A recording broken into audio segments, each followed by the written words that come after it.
How many know that there's something about that name?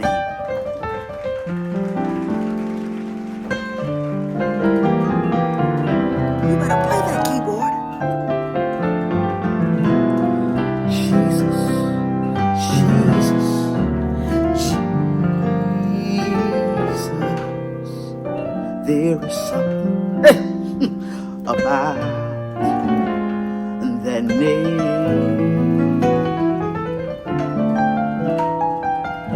Kings and kingdoms will all pass away. I feel this right now. But there's something about, come on, turn that around. But there's something about. Play, Sarah.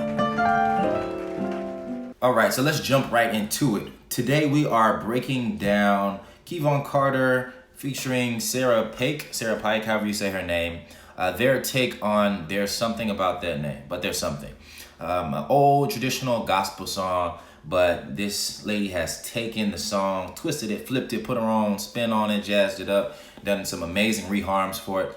And disclaimer, this is not for the weak of heart. This is not for beginners, not today at least. This lesson isn't. It would take a little bit of work, but the benefits are amazing. I've learned so much from transcribing this particular song, and her voicings and reharms and the passing chords that she does is simply amazing. All right, so I just want to share it with you all. So let's get right into it.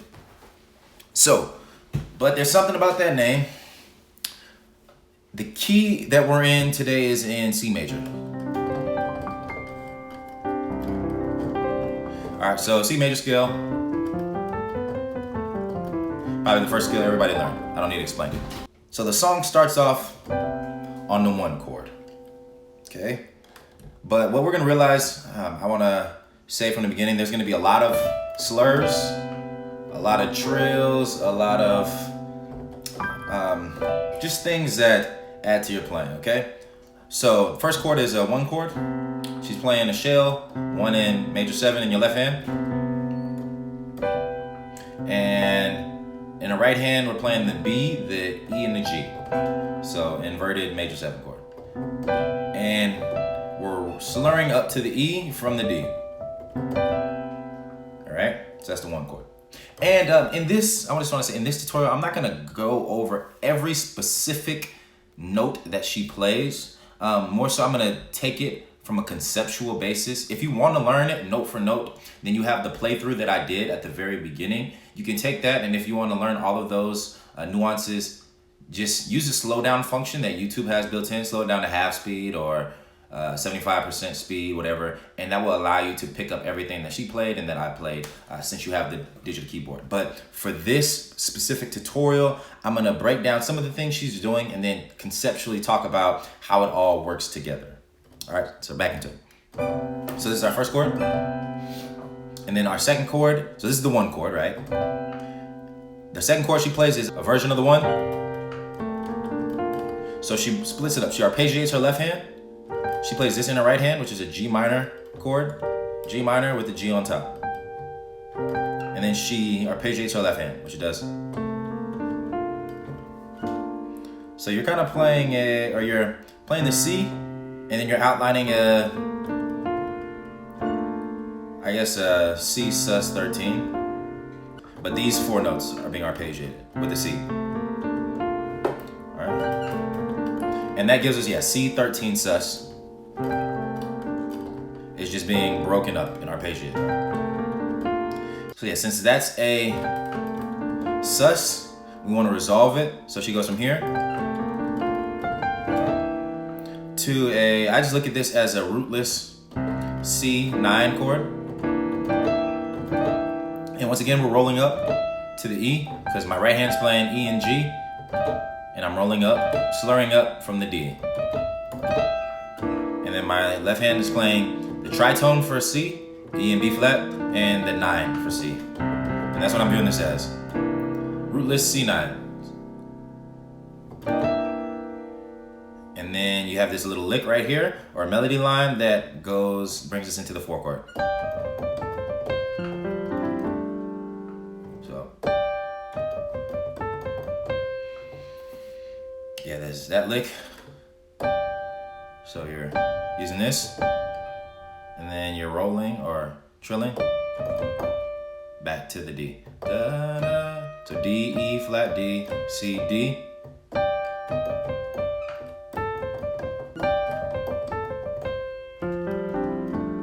To the 4 chord. So this is 1 sus, dominant 1 as a passing chord to the 4 chord, all right? And the 4 chord is voiced like this, which is amazing. Love this voice right here. It's like these, you hear these fourths, you have like a quarter voicing in your right hand, and then you're clustering your F and your G. So F and G right here, and you're arpeggiating, da da, and then you hit this, C, E, G. So F, G in your left, and then we roll up, and then back down. So F, G, those, and then it walks down to the A and D. Okay? And then that's the 4 chord, and then it does this melody line.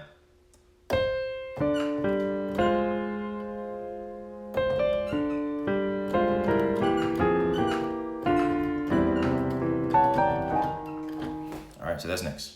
So we have C, D is a melody line.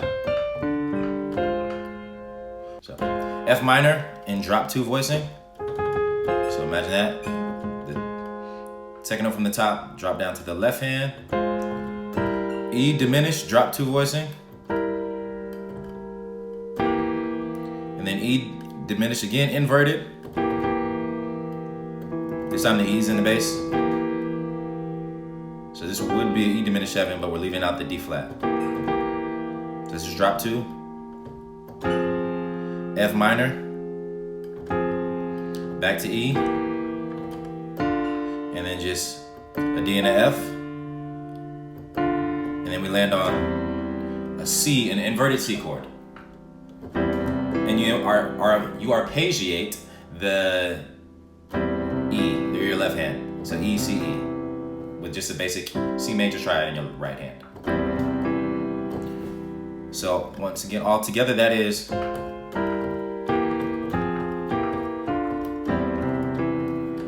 right. That's that whole movement. So with that, all you're doing is taking your F chord, F minor triad, and the E diminished chord, and you're going back and forth. So F minor, E diminished, F minor, E diminished, to this third, D and F, is a minor third, and then you land on the C, okay?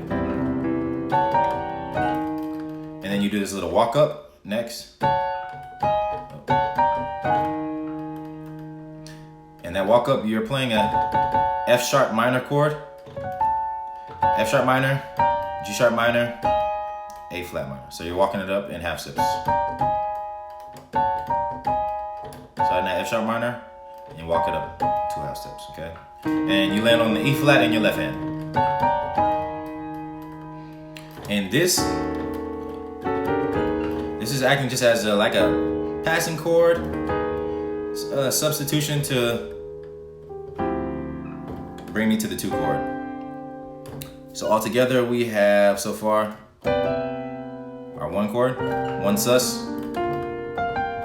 dominant 1, to the 4, 2,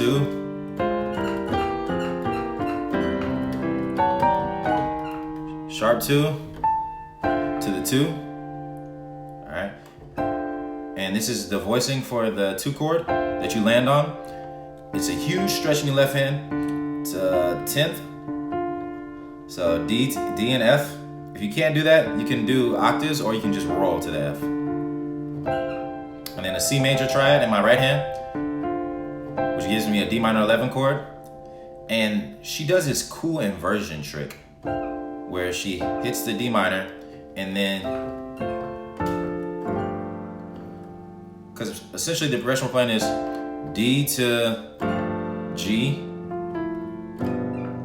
G sus to G dominant. All right, but to get there, she does C drop 2, C major drop 2, F drop 2, D minor drop 2. So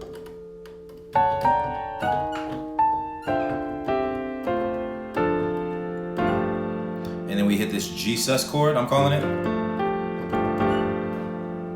So it's just G and F in my left hand, A and G in my right hand, G sus. And then you have this movement,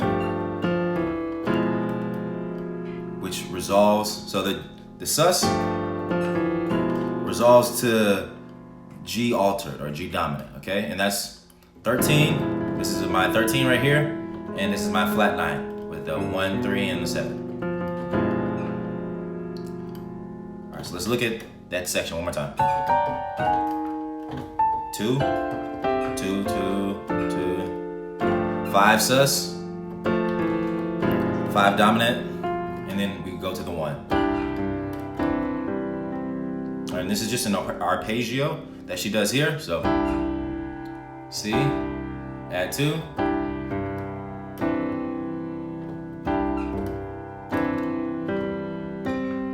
that's that movement.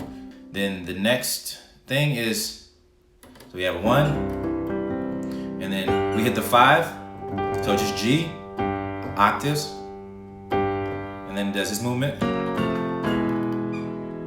So,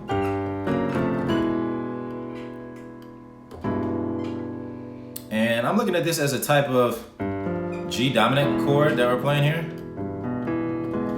This is your 3, your 13, and your flat 9. All right. So G, then you're playing the F sharp triad, and you're walking it down.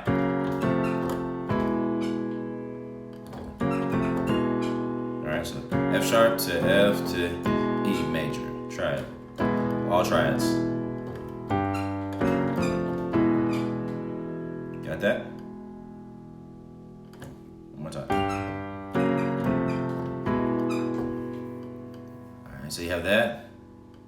And then from there, you go to the 2. And the 2 is a sharp 5 voicing. So the 1, or the root note in the flat 7 in my left hand.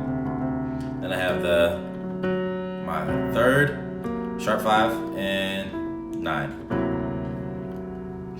Okay, so that's 5, 2, back to the 5, but this time it's a minor voicing. And so she plays a melody line leading into the 5, which is da da da. And once again, there's a lot of arpeggiating going on in the left hand throughout the entire song, and it just keeps the song feeling like there's movement in the piano. Because with songs like this, there can be a lot of stillness or just a lot of we'll call settling in the piano parts at certain points. Like these, Amazing Grace, a lot of the old traditional hymns, you have to add some type of flavoring or movement in the song to fill up the dead space, because there can be a lot of dead space if you just play the chords by themselves. So she's doing this G minor 7, that, arpeggiated, then this movement. One more time. So this is essentially 5, 1, but 1 sus, resolve it to 1 dominant. Okay, one more time. 5, that melody line, da da da.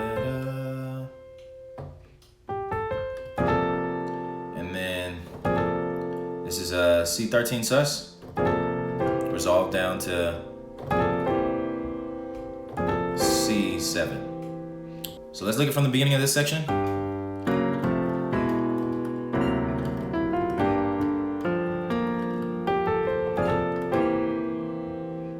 And then after that,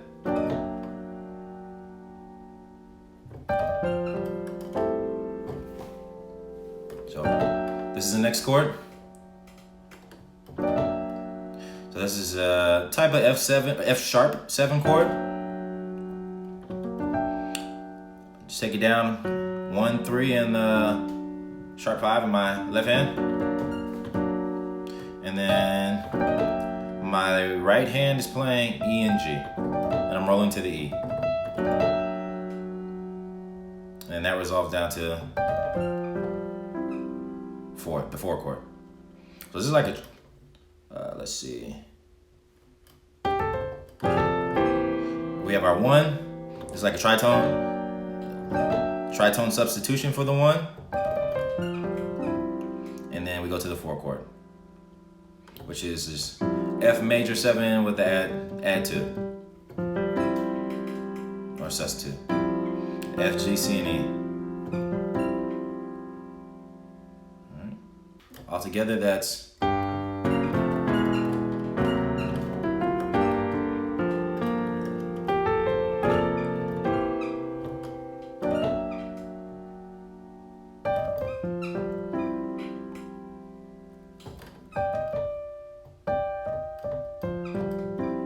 okay. Then after that, we have we're hitting, it's like a flat 7 chord, a B flat major 3rd. So just B flat and D. You have that, and then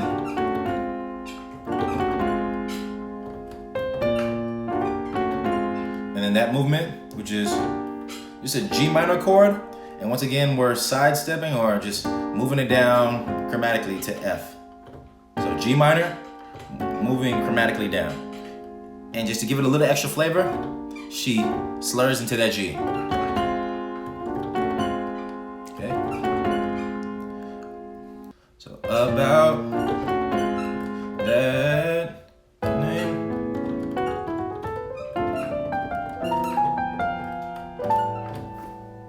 So all I'm doing is hitting the A major. This is a 6 chord. I'm just making it a major 9. And I'm not gonna give you, there's a bunch of notes. I'm not gonna give you each specific note. I'm just gonna tell you the chords. So A major 9, arpeggiated. And then it has this lick. Then you land on a D minor chord. D minor 9 chord, we'll call it. And the melody line's moving still on the top. And then they play this, I don't even know what kind of chord this is. I guess it's a type of E7. So yeah, we can call it like a sharp 11. So you got E and D in the bass, B, E, and D flat in your right hand. Okay. So all together. About that name. A major, the lick, D minor to E, sharp 11. And then we land on this 6 chord, which is a sus, A13 sus. So I'm playing the root and the flat 7 in my left hand. My right hand's playing a B minor 7 chord.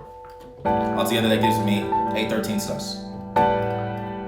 We have here.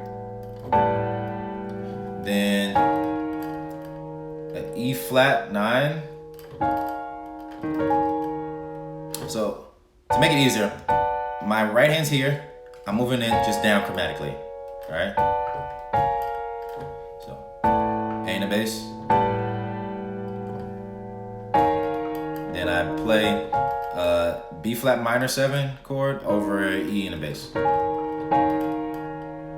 And then that resolves to this B flat diminished 7. And she does this movement.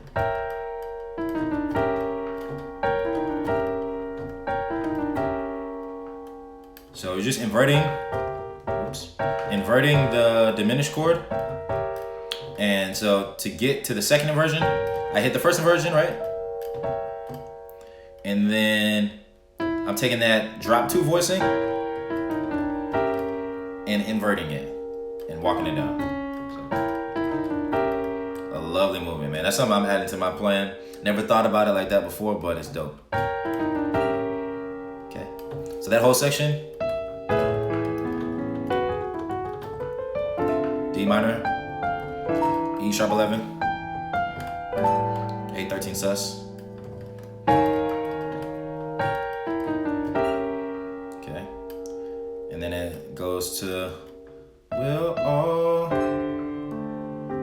which is like a D sus chord. All right, take those down.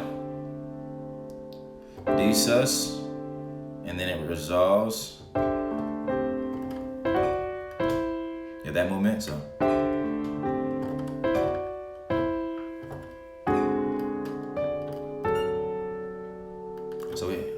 This movement is D, right? D sus to this is the movement,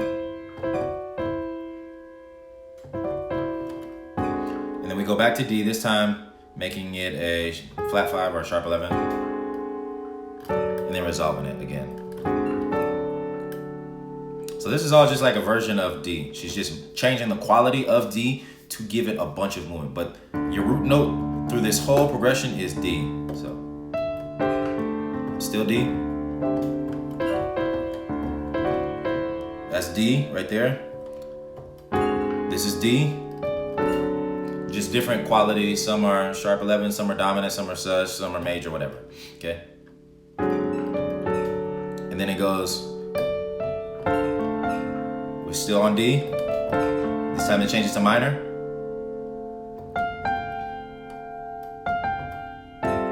Then it goes to G13 sus and resolves. Sus to dominant. So,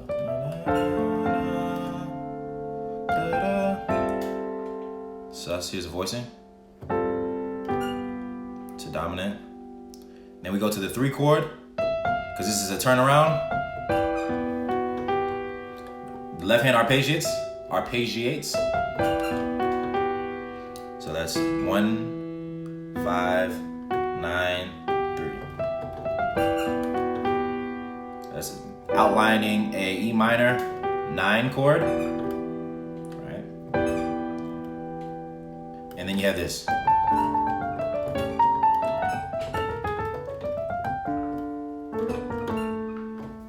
Woo! That's wild. This, I don't even know how she came up with this lick, but it's absolutely disgusting.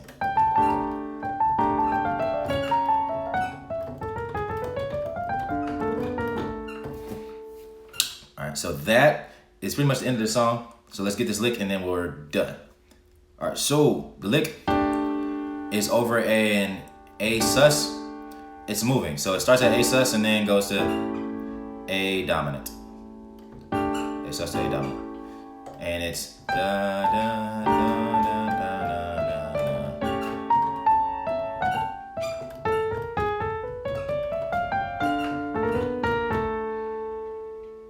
I'll do that one more time, but this one you're gonna have to use the slow down function. I'm not gonna spend too much time on this.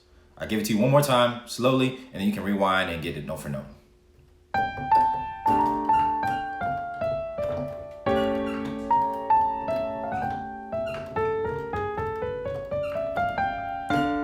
And then you're ending on the 2. So that essentially though, what's happening chordally is you're playing A sus to A dominant as a passing chord to get you to the 2. And then once you hit the 2, she does this little walk down. So you're hitting the major 6, minor 6, and then the 5th. So altogether that's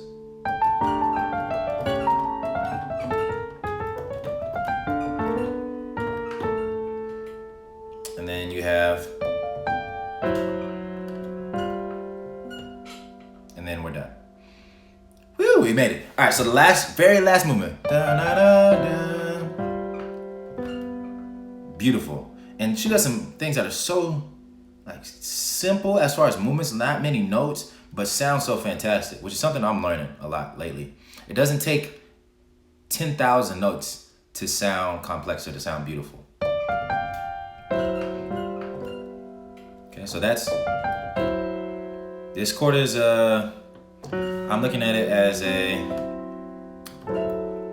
F sharp half diminished chord. Yeah. Just taking some notes out. So I'm not playing the minor 3rd. Just playing F sharp and the minor 7th. And then in the right hand you're playing the flat 5 and the minor 7th. And just by moving your left hand, the whole quality of the chord changes. Fantastic right here. So it turns from F sharp half diminished to G7 sus.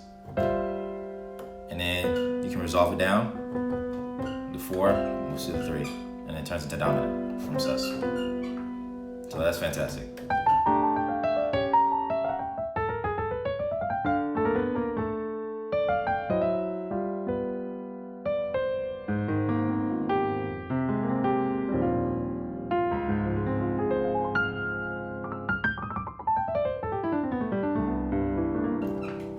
All right, that's not even in the song. I'm just messing around. But I want to thank you all for tuning in to this tutorial. I hope it helped you out. I hope it helped someone today.